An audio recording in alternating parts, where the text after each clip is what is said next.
कबीर साहब के पास गांव के लोग जाकर प्रश्न पूछे कि हे कबीर साहब, इस दुनिया में किसकी वंदना किया जाए? ऐसे कौन है जिसकी हम पूजा करें? वो कौन है? इस दुनिया में पूजा करने के लायक कौन है?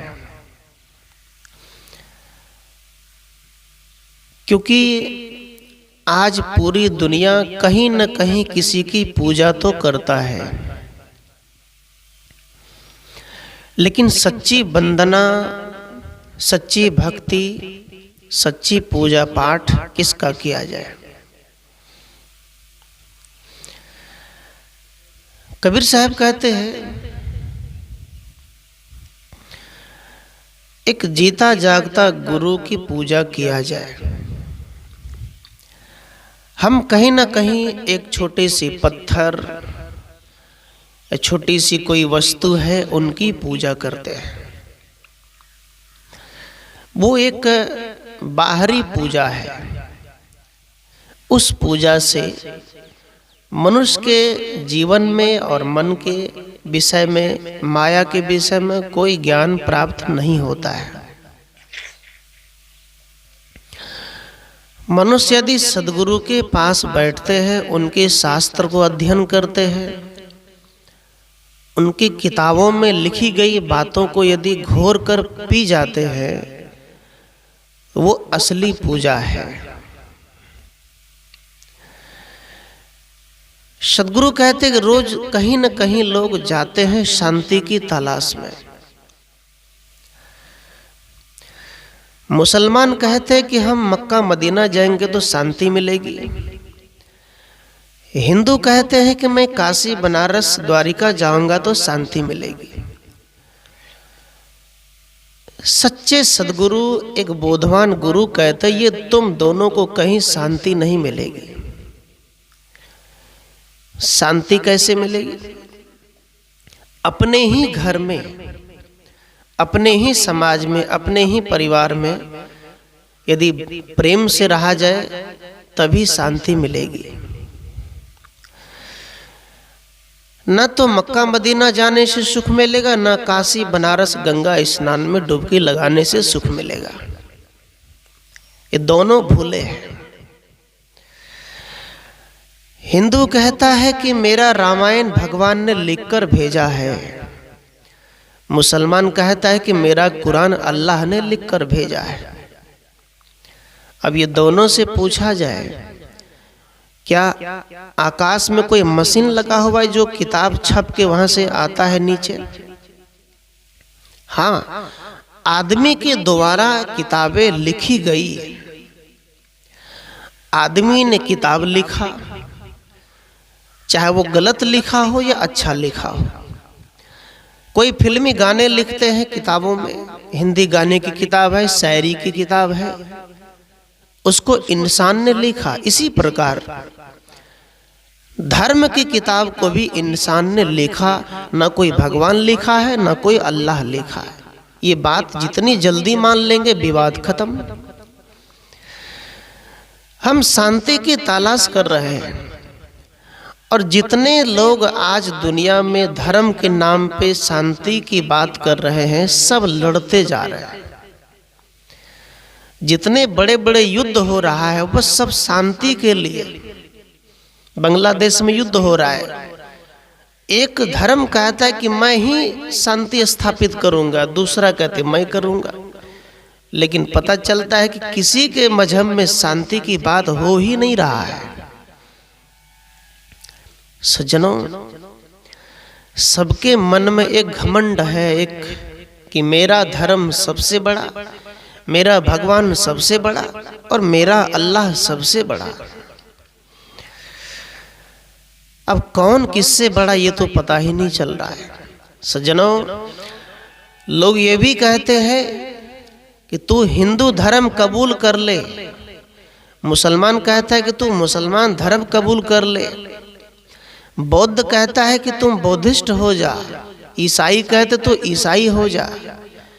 लेकिन एक बात याद रखने की है, ना हिंदू धर्म कबूल करने से कल्याण होगा, ना इस्लाम धर्म कबूल करने से, ना ईसाई बनने से। तो होगा क्या? कुछ बनना नहीं है। ना हिंदू बनना है, ना मुसलमान बनना है, ना ईसाई बनना है। सबसे पहले एक सच्चा इंसान बनना है। और जहाँ इंसानियत है वहीं सुख बरसता है, वहीं शांति बरसती है।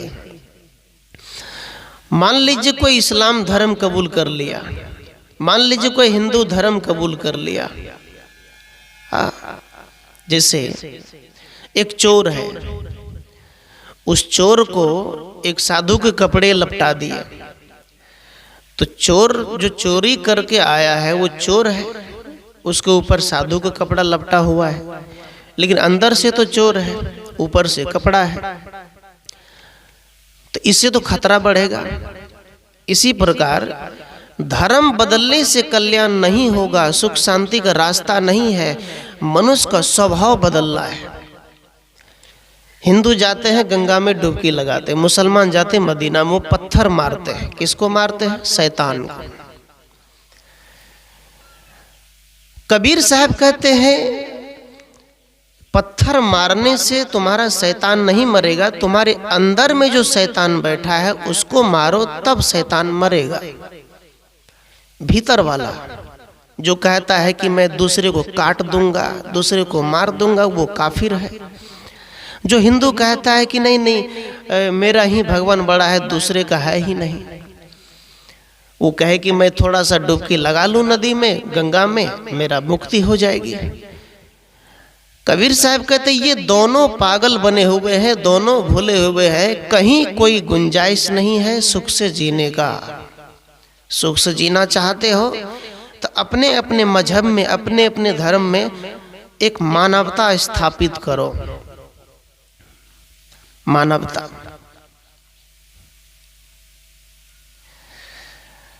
और वो भी मानवता तभी स्थापित होगा जब दोनों मजहब के लोग इस बात को समझेंगे। एक तरफ गांधी जी ने कहवा दिया, ईश्वर अल्लाह तेरे नाम सबको सम्मति दे भगवान का। अल्लाह और ईश्वर तेरा ही नाम है और सबको सम्मति भगवान दे। अब अल्लाह को मानने वाले इस बात को मान ले तभी तो। हिंदू तो कहता है कि अल्लाह ईश्वर तेरा नाम, सबको सम्मति दे भगवान। मुसलमान कहता है कि मेरे मजहब में भाई नाम का कोई चीज होता ही नहीं है। तो शांति स्थापित कैसे होगा? जब दोनों इस बात को मानेंगे तब सुख शांति बरसेगा। इस बात का ध्यान रखना है। तो कबीर साहब कहते हैं ना तो अल्लाह बड़ा है, ना कोई भगवान बड़ा है, इस दुनिया में सबसे बड़ा इंसान है। इंसान ने बड़े बड़े चीजों का आविष्कार किया। धर्म किसने बनाया? यदि हिंदू धर्म है, मुसलमान धर्म है, तो इसको बनाया कौन? किसने बनाया? कौन आया पहले? सज्जनों, किसी ने बनाया नहीं। एक नियम हम बनाते हैं। क्या बनाते हैं? जैसे नियम बनाते हैं, नहीं नहीं मेरे मजहब में ये सब होता है, ये भगवान की पूजा करेंगे। वो कहते नहीं नहीं मेरे मजहब में ये हिजाब है, वो है, ये सब होता है दोनों के मजहब में। इस नियम को बनाया कौन? या तो कोई मौलाना ने बनाया, या हिंदू धर्म में कोई पंडित ने बनाया। सज्जनों, इस भारत देश के लिए ब्राह्मण और मौलाना दोनों खतरा है। अब बीच में भली भली जनता पीसे जाते हैं। ब्राह्मण अपना नियम लगाते हैं, मौलाना अपना नियम लगाते हैं। ये दोनों, कोई माटी पत्थर को लेकर ईश्वर परमात्मा से घोषित करते हैं, मौलाना कोई आकाश मार्ग में अल्लाह की घोषित करते हैं। इससे समाधान नहीं है। घर में माता है, पिता है, भाई बहन है। जैसे आज रक्षाबंधन की त्योहार है, हमारे सनातन धर्म में एक एक पर्व को इसलिए मनाया जाता है, पर्व के पीछे बहुत बड़ा राज छिपा हुआ है। महाराणा प्रताप जब युद्ध कर रहे थे मुगलों से, उस समय चित्तौड़गढ़ में हल्दी घाटी की युद्ध हुआ था। तो उस समय एक मुसलमान भाई ने महाराणा प्रताप को साथ दिया, कहा कि मैं आपका साथ हूं, इस भारत देश की धरती को कोई मिटा नहीं सकता है। उसी समय महाराणा प्रताप जब किसी विशेष योजना के लिए बाहर गए तो महाराणा प्रताप की पत्नी को किसी ने उसको अगवा करने के लिए सोचा, मुगल बादशाह। उसी समय एक मुसलमान भाई ने उसका रक्षा किया और उसी समय महाराणा प्रताप की पत्नी ने उस मुसलमान भाई के कलाई पर राखी बांध दी और मुसलमान भाई ने कहा कि बहन, तुम्हारे ऊपर यदि कोई संकट आएगा तो मैं वहां खड़ा रहूंगा तलवार लेकर, यदि कोई भी आपके ऊपर हमला करेगा तो मैं आपकी रक्षा करूंगा, क्योंकि आपने मुझे राखी बांधी है। ये वचन दिया। ये भाई बहनों का एक वचन है, एक त्योहार है। भाई बहनों का मतलब एक प्रेम है, एक प्यार है। सज्जनों, यदि हम खेत में कोई फसल लगाते हैं, कोई वृक्ष लगाते हैं और उस वृक्ष में यदि हम पानी नहीं डालेंगे, खाद नहीं डालेंगे तो वो सूख जाएगा। इसी प्रकार एक रिश्ता, एक त्योहार एक पानी के समान होता है। वृक्ष में यदि हम पानी डालते हैं तो पौधा हरा भरा होता है। यदि रिश्ते को हम बार बार याद करते हैं तो रिश्ता और मजबूत होता है। साल में एक बार बहन भाई मिलते हैं, बहन आती है, राखी बांधते हैं, भाई खुश होता है। आज के दिन बहुत लोग आएंगे जाएंगे, इससे व्यापार बढ़ा, दुकान में राखियां आई, बिक्री हुआ, भाई बहन गए आए। ऐसा नहीं कि हम एक कलाई पे राखी बांध दिए तो ये कोई पूजा नहीं। हाँ, पूजा है, ये प्रेम है, ये एक प्रेम है एक प्रकार की, और इस प्रेम से रिश्ता मजबूत होता है। भाई बहन का आदर का रिश्ता है। राखी बांधना अच्छी बात है, लेकिन इसे याद रखना, ध्यान रखना, निभाना, ये भी बहुत बड़ी बात है। सनातन धर्म में बहुत से ऐसी पूजा पाठ है जो समाज को जोड़ने का काम करता है। पूजा पाठ सज्जनों कुछ न कुछ किया जाता है। सूरज की उपासना है। एक अंदर से आवाज आती कि मैं प्रभु को याद कर रहा हूं, मैं किसी को याद कर रहा हूं। भीतर से आवाज आती है, शुद्धिकरण होता है। और शुद्धिकरण तभी होगा जिस मुख से हम भगवान का नाम लेते हैं, जिस मुख से हम अल्लाह को याद करते हैं, उसी मुख के द्वार से यदि नशा, यदि गुटखा बीड़ी सिगरेट पीते हैं, मांस मदिरा खाते हैं, तो उस मुख से कोई भगवान या अल्लाह खुश नहीं हो सकता, क्योंकि ये मुख गंदा हो चुका है। कभी नहीं हो सकता। ये मुख दिया है अच्छे चर्चा करने के लिए। इस मुख में गंदे विचार आ रहे हैं, इस मन में गंदे विचार आ रहे हैं। सज्जनों, इसलिए कहा वेद शास्त्र सब खोजत हारे, मर्म न जानत कोय। किसी भी हिंदू धर्म के साहित्य में कहीं भी कोई पूजा पाठ लिखा हुआ नहीं है। आप उल्टा कर देख लीजिए।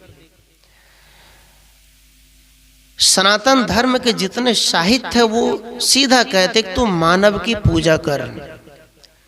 मानव की पूजा, आपके पास मनुष्य है, उस मनुष्य में माता पिता भाई बहनें हैं, सास ससुर पति पत्नी है, इनका आदर कर, इनके दुख में इनके साथ दे, उनके पास बैठ, ये कहा गया। मातृदेव हो, पितृदेव, आचार्य देव, सदगुरुदेव। कहते जीता जागता।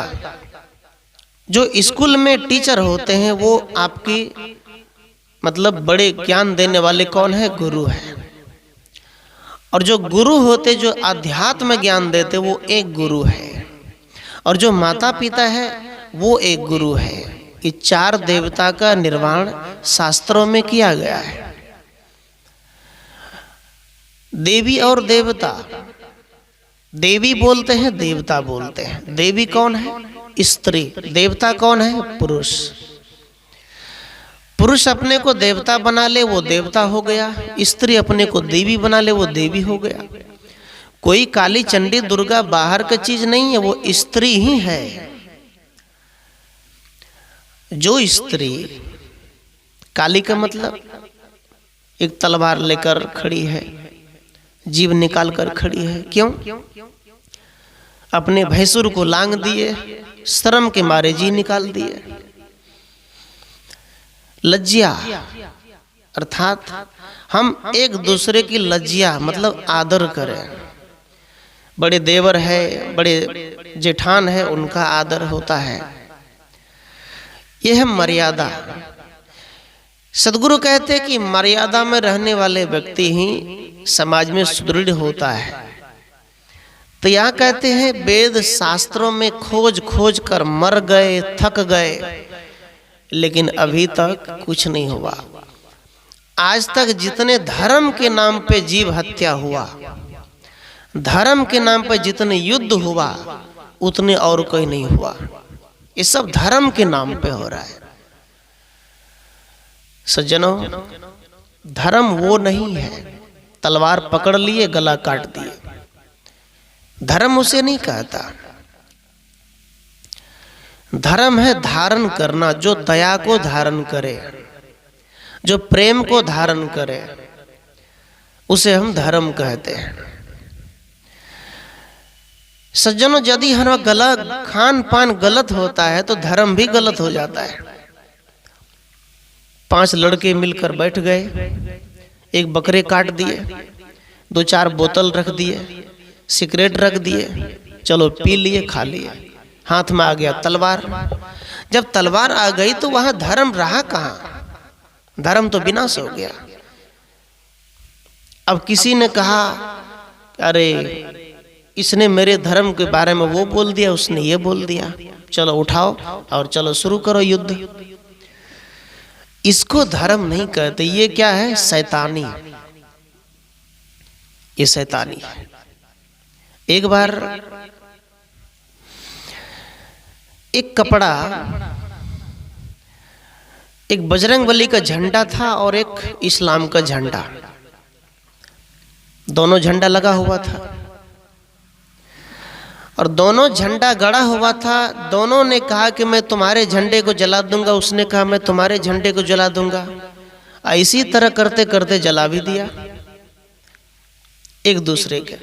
सज्जनों, इस्लाम की झंडा वो भी कपड़े का बना हुआ है, अब बजरंगबली का झंडा वो भी कपड़े का बना हुआ है, दोनों कपड़े का। दोनों को जलाया, लेकिन दोनों को जलने के बाद जो हुआ वो क्या पूछना। दोनों धर्म में कपड़ा कपड़ा ही है, लेकिन उसमें कटने वाला, मरने वाला सच्चा इंसान है और लाखों की संख्या में कट गए, मर गए। क्या यही धार्मिकता है? ये धार्मिकता नहीं है। एक 100 रुपए की कपड़ा का झंडा, दोनों धर्मों की कपड़ा दोनों ने जला दिया, इसके बदले में खून की नदी बह गई। क्या ये धर्म है? सज्जनों, ये धर्म नहीं है। तीर्थ इसलिए बना है, यदि मन नहीं लगता है तो चले जाओ, घूम कर आ जाओ। हिंदू कहीं तीर्थ में चले जाए, मुसलमान कहीं मक्का मदीना चले जाए, बस यही, और कुछ नहीं है। सच्चा तीर्थ हमारा घर है, हमारे समाज है। सच्चा तीर्थ उपासना, हम बोलते उपासना। उपासना का मतलब हिंदू धर्म में मानते हैं कि यदि हम प्याज छोड़ देंगे, लहसुन छोड़ देंगे, नमक छोड़ देंगे, वो उपासना हो गया। एक दिन खाना नहीं खाएंगे, उपासना हो गया। शिवरात्रि में 1 महीना उपास रहेंगे, उपासना हो गया। मुसलमान भाई बोलते हैं रोजा रखेंगे, उपासना हो गया मेरा। ये दोनों का कुछ नहीं हुआ, दोनों भूल गए। कबीर साहब ने कहा, दिन को रहत है रोजा, रात हनत है गए, यह खून व बंदगी के ऊपर खुशी खुद है। दिन में रोजा, रात में गए। दिन में तो रोजा है, रात में गए खाते हो।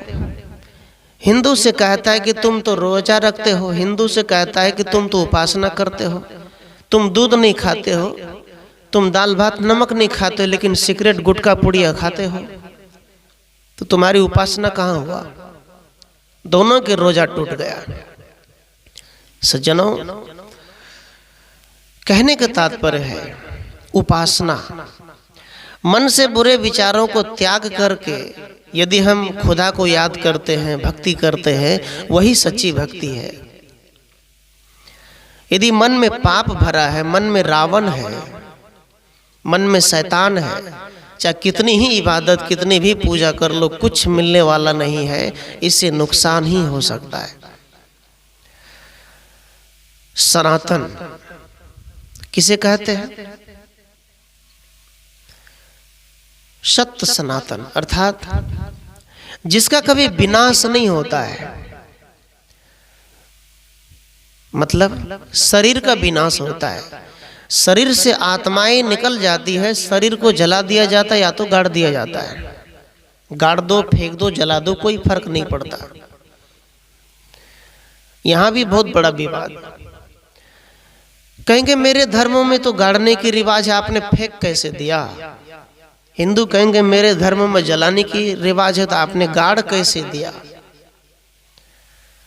अब पूरी कोरोना वायरस में जितने भी लोग मरे, चाहे हिंदू, मुसलमान, ईसाई, बौद्ध, सबको एक ही खड्डे में दफना दिए। किसी को फेंक दिए, किसी को कुछ कर दिए। उस समय तो कोई, किसी ब्राह्मण, कोई मौलाना का मंत्र नहीं चला। उस समय ये ब्राह्मण और मौलाना कहाँ चले गए थे? याद रखना, जब संकट आता है तो मंदिर में ताले लग जाते, मस्जिद में ताले लग जाते हैं। उस समय इंसान, डॉक्टर, वैद्य सड़क पर बाहर निकल कर आते हैं। उस समय क्या होता है? उस समय इंसान ही इंसान की रक्षा करता है, कोई दूसरा नहीं करता। इंसान इंसान के काम आते हैं, इंसान ही इंसान के खून खराबा करते हैं। एक हॉस्पिटल में एक आदमी भर्ती था, उसमें लिखा था एक आदमी को सांप ने काट लिया है, वो आदमी बच जाएगा क्योंकि इलाज चल रहा है। उस दीवार पे लिखा था एक आदमी को बिच्छू ने काट लिया है और इलाज चल रहा है, वो बच जाएगा। एक आदमी को कुत्ते ने काट लिया है, इलाज चल रही है, बच जाएगा। नीचे लिखा था एक आदमी को इंसान ने काट लिया लेकिन वो बचने की संभावना नहीं है। इतने जीव ने काट लिया, बच जाएगा, लेकिन आदमी ने आदमी को काटा, वो बच नहीं सकता है। आदमी के अंदर इतना जहर है, दिन रात आदमी अपने खोपड़ी में जहर लेकर घूमता है, दिन रात। और उस जहर को मारने के लिए कोई ऐसी जगह पर नहीं जाता है जहां पर हम बैठकर जहर को कम कर सकें।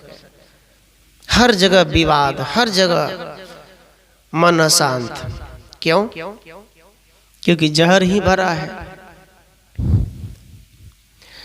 एक जगह होता है, एक निमित्त चुन लिया जाता है। जैसे हिंदू का मंदिर होता है, मुसलमान की मस्जिद होता है, ईसाई का चर्च होता है, सिख का गुरुद्वारे होता है। एक जगह होता है। क्यों होता है? यदि कोई गाड़ी पंक्चर हो जाता है तो हवा तो पूरी दुनिया में चल रही है, तो वहीं से लेकर हवा क्यों नहीं भर ले? लेकिन ऐसा नहीं होता है। हवा भराने के लिए किसी पंचर वाले दुकान के पास ही जाना पड़ेगा, वही हवा भरेगा। इसी प्रकार सब लोगों का अपना अपना मजहब होता है, धर्म होता है, उनका एक रीति रिवाज होता है। हिंदू मंदिर में जाओ, बैठो, ध्यान करो, और वहां से बैठकर इंसान जो होना चाहिए सच्चा गुण, वो धारण करके घर आओ। ईसाई अपने चर्च में बैठे, लेकिन वहाँ बैठने के बाद आपकी जो अंदर में खुराफात है, शैतान है, वो कम हो जाए, इसके बाद घर लौटो। घर में परिवार, प्रेम, समाज अच्छा रहेगा, मन अच्छा रहेगा। मुसलमान यदि मस्जिद जाते हैं, नमाज पढ़ते हैं, और नमाज पढ़ने के दरमियान एक संकल्प भी लेना चाहिए कि हमारा उद्देश्य क्या है। हम तो मनुष्य हैं, हमारा कोई अलग से डाउनलोड करके नहीं आया, हम एक ही रास्ते से सब पैदा हो गए। ईसाई हो, बौद्ध हो, जैन हो, सिख, हिंदू, जो भी है, मुसलमान, एक रास्ते से जन्म लेने वाला व्यक्ति यहाँ आता है तो कहता है कि मेरा तो अलग भगवान है, मेरा तो अलग अल्लाह है। पता नहीं इन लोगों को कौन ऐसे व्यक्ति है जो इतना जहर भरता है उसके अंदर में। कहते मैं किसी के सामने झुक नहीं सकता। जो व्यक्ति अपने माँ के सामने, पिता के सामने, एक बड़े लोगों के सामने नहीं झुक सकता, वो क्या कर सकता है? उसके अंदर में घमंड हो जाएगा। गुरु के सामने जो झुक नहीं सकता है, याद रखना, जो झुकता नहीं वो मुर्दा है, उसमें अकड़ आ जाते हैं। सनातन धर्म में पैर छूने की रिवाज है। बच्चा माँ के पैर छूते हैं, पिता के पैर छूते हैं। ऐसे भी कोई बड़े बुजुर्ग आते हैं तो उनका पैर छूते हैं। क्यों? झुकने से संस्कार आता है। जब हम झुकते हैं तो हमें संस्कार मिलता है, हमें ये बोध होता है सेवा करना चाहिए, सेवा परायण होना चाहिए। इसलिए सनातन धर्म में बहुत सी पूजा पाठ है, और इस पूजा पाठ से आज तक आपने देखा होगा किसी हिंदू ने किसी देश पर हमला किया हो? नहीं किया है। भारत देश में इतने लोग हमला करें, लेकिन भारत देश के हिंदू कभी किसी पर हमला नहीं करते। क्यों नहीं करते? क्योंकि सनातन धर्म में मारना काटना ये नहीं सिखाया गया है। सनातन धर्म में ये सिखाया, सर्वे भवन्तु सुखिनः सर्वे सन्तु निरामया सर्वे भद्राणि मा कश्चित् दुख भार भवे।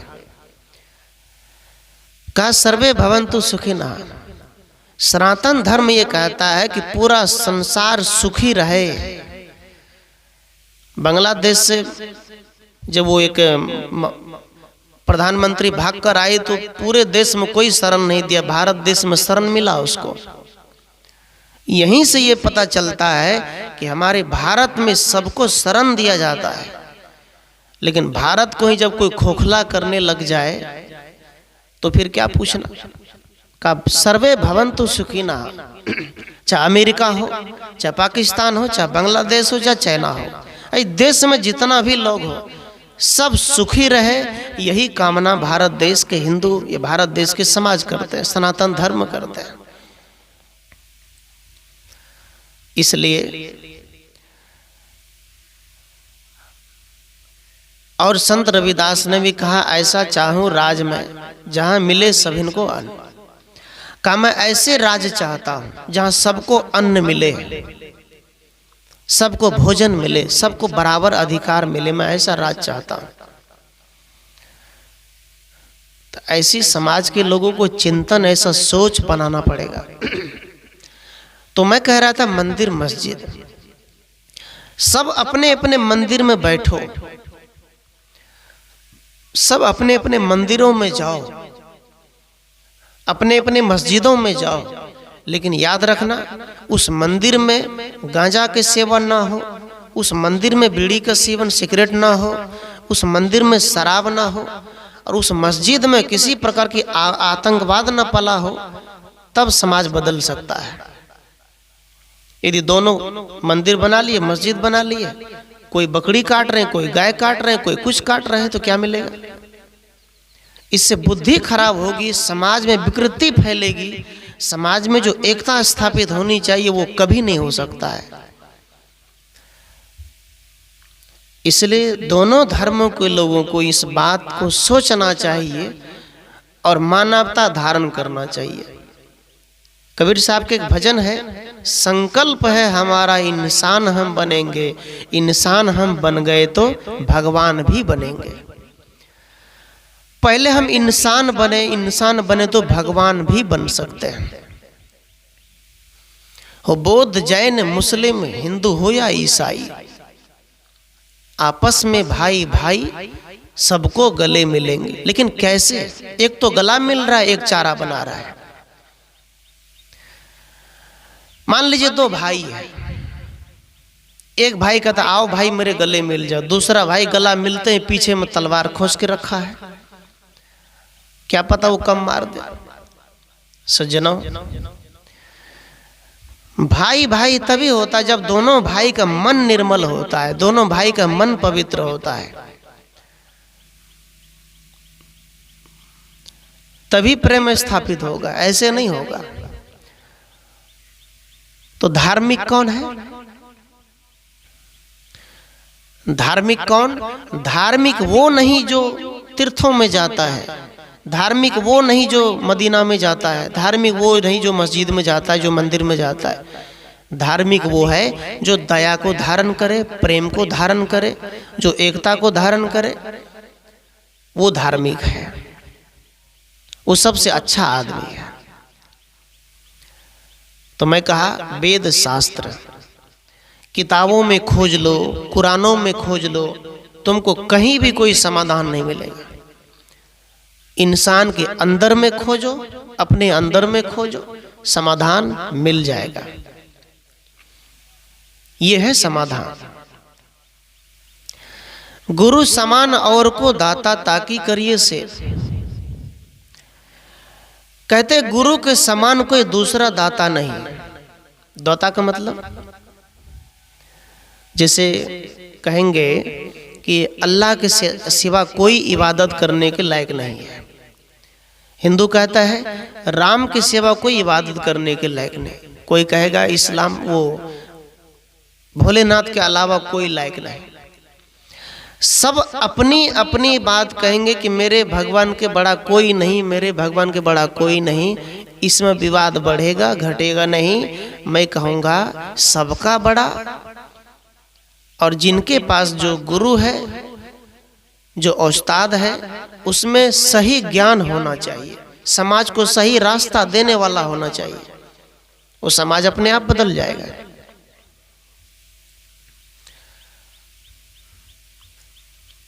सज्जनों, माटी पत्थर ये सब बाहरी पूजा है, लेकिन सच्ची पूजा क्या है? अपने अंदर की बुराई को मारना, ये असली पूजा है। निर्मल करना, ये असली पूजा है। और इसी पूजा करके हम अपने को सुख और शांति से रहना सिखा सकते हैं। तो मैं कहा सनातन धर्म, सनातन धर्म का मतलब होता है जिसका कभी विनाश नहीं होता है। विनाश का मतलब आत्मा, शरीर से आत्मा निकल गया, उसका विनाश नहीं हुआ, शरीर का विनाश हुआ। इस धरती पर कौन पहले आया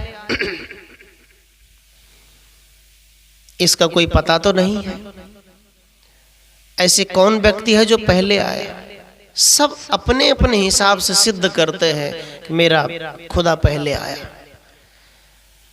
सज्जनों, ये धरती है, इस धरती पे सब दिन से सब है और रहेगा, और इस पर भूकंप भूचाल आते रहेंगे, ऐसा ही बाढ़ पीड़ित आता रहेगा, और कुछ नहीं होने वाला। इंसान आएगा 100 बरस 70 बरस में चला जाएगा। सुख शांति का रास्ता अपनाना चाहिए। तो मैं कुछ देर निवेदन किया सभी धर्मों पर कि धर्म क्या है। धर्म जिससे आप लड़ते हैं वो धर्म नहीं है, वो मजहब नहीं है। धर्म है मनुष्य के साथ मनुष्यता का बर्ताव करना। और मुझे लगता है कि सनातन धर्म एक ऐसा धर्म है जहां पर दया है, जहां करुणा है, एक दूसरे की मर्यादा है, बहन का मर्यादा है, भाई की मर्यादा है, पत्नी की मर्यादा है। जिस पत्नी से शादी किया उस पत्नी के साथ 7 फेरे लगाए, संकल्प लिया कि मैं इस पत्नी के साथ रहूंगा। ये संकल्प लिया, ये है सनातन धर्म। जहाँ पिता का आदर है वो है सनातन धर्म। जहाँ भाई भाई में प्रेम है वो है सनातन धर्म। जहाँ राम जी वनवास गए तो सब भाई चले गए उसके पीछे। तो राम वनवास गए तो भरत जी गए उसको बुलाने के लिए, भैया आप जंगल में क्यों आ गए? आप इतने बड़े राजा हैं और आप यहाँ जंगल में भटक रहे हैं। कहा चलिए। तो राम ने कहा, रघुकुल रीत सदा चली आई, प्राण जाए पर वचन न जाए। कहा जो वचन दे दिया गया है वो वचन के पालन में करूंगा। तो भरत ने कहा यदि आप घर नहीं चलेंगे तो अपने पांव को खड़ाऊ दे दीजिए, मैं उसी की पूजा कर लूंगा। भरत ने राम जी के खड़ाऊ ले जाकर के सिंहासन पर रख दिया और उसी को एक साक्षी मानकर उस राज्य को 14 वर्ष तक चलाया। कहने के तात्पर्य है राम जी धन को लात मार दिए फुटबॉल की तरह। चारों भाई, वहां कोई लालच नहीं। चारों भाइयों ने अयोध्या की संपत्ति को, राजगद्दी को लात मार दिया। भरत कहता है कि भाई जो बड़े भाई हैं वही राजगद्दी पर बैठेगा। राम कहते नहीं नहीं, दूसरा भाई सब ले, हमको क्या जरूरत है, हमको रहने दो ऐसे। सज्जनों, उस भाइयों में त्याग है और त्याग में सुख है। सद्गुरु अभिलाष साहब जी कहते हैं अनासक्ति में मोक्ष है। प्रेम में स्वर्ग है, अनासक्ति में मोक्ष। त्याग, वहां पर त्याग है। याद रखना, त्याग में जीने वाला ही व्यक्ति सुखी होता है। जब त्याग भाव होता है तो हमें संतोष होता है। जब लग दिल पर दिल नहीं, तब लग सब सुख नाही। दिल पर दिल का मतलब संतोष पर संतोष, तब सुख होता है।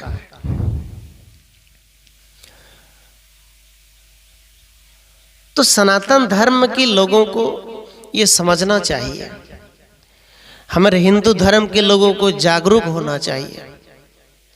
जागरूक का मतलब, आपकी यदि कोई मंदिर है, यदि आप किसी भी 33 कोटि देवता की पूजा करते हैं तो आप निर्मल मन से, निर्मल भाव से, शुद्ध मन से आप मंदिर जाओ।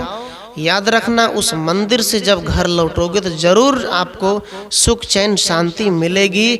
लेकिन सभी नशा को त्याग कर। बोल बम जाते हैं तो नशा को साथ में लेकर जाते हैं, कभी शांति नहीं मिलेगा। गांजा पीते पीते बोल बम जाते हो तो तुमको भोले बाबा कृपा नहीं करेगा। याद रखना, बोल बम जाते हो अच्छे मन से जाओ, अच्छे विचारों से जाओ, पवित्र मन से जाओ। और वहां से जब आओ तो अपने घर में भी वैसा ही रीति रिवाज बनाओ। आप जिस इष्ट देव की पूजा करते हैं करो और संकल्प ले, हे गुरुदेव, मन में शांति देना, बच्चों को शिक्षा देना, बच्चों को कभी गलत रास्ते पर मत जाने देना। ऐसा रीति रिवाज बनाओ घर में। चुगली निंदा में पड़े रहते हैं।